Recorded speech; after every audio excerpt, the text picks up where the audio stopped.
湾话艺术水阁好，国情解说两句啊，含你做参考。解说，解文说字。好朋友，今仔日咱来互相研究一下。我知影讲真侪少年朋友咧学台语，有当着啊华语的词，咱会用台语来发音来甲交换。过去真侪人咧记咧，讲台风，华语的台风，台语的倒头讲叫做风台。但国情今日原来要来讲，真侪华语的汉字，你若照台语甲翻过来照读。安尼意思解说是无相像，互相有争吵。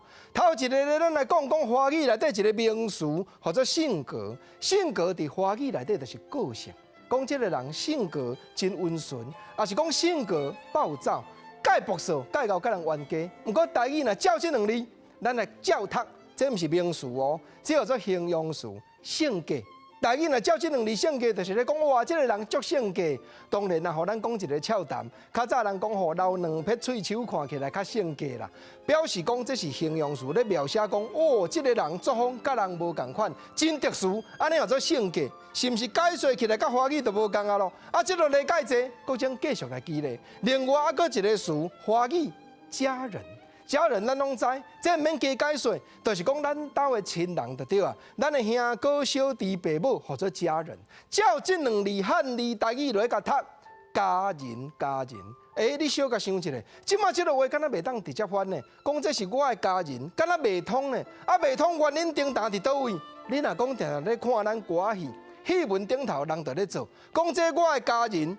表示过去，就是讲小姐边仔的干婢，也是讲少爷边仔的奴才，就是讲咱兜的奴仆，来咱兜互咱做使用人的人。台湾话才有讲做家人，共这两字汉字哦，写字就佫无共啊。过来，国情来记一个较新的词，这个词吼，但目前华语的词典内底也佫并无，就是叫做内场。咱知影讲吼，若喺因头路公司伫咧刊报纸，写讲吼，餐厅的内场要欠用人，内场。真简单，就是讲后壁毋是头前烹菜啦，是后场咧发落料理，咧负责煮食的内场。啊，若台语咧，照这两字汉字落去甲翻台语，安怎样解说？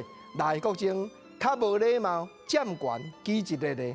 内场当咧烂地落，对啦，可能有的朋友你就听有啦，这就是跋筊人咧讲的，做中官坐迄位叫做内场啦。毋则讲吼，你袂当照华语安尼甲翻过来，讲阮餐厅即马欠人要引一寡内场，这袂通哦。过来即个词吼，但华语干那一个音，得失。得失就是讲，咱做人毋通伤过头，客到咱有得也是有失。得失心伤过重，啊！毋过台语两个解说，两个发音，头一个就是文音或者得失，就是有得变有失。啊，若白话音讲得失的，哦，你得失着我哦，你要较注意的咯。解说就佫无共，国情今日简单来举例，互朋友做参考。解文说字，望你继续捧场甲支持。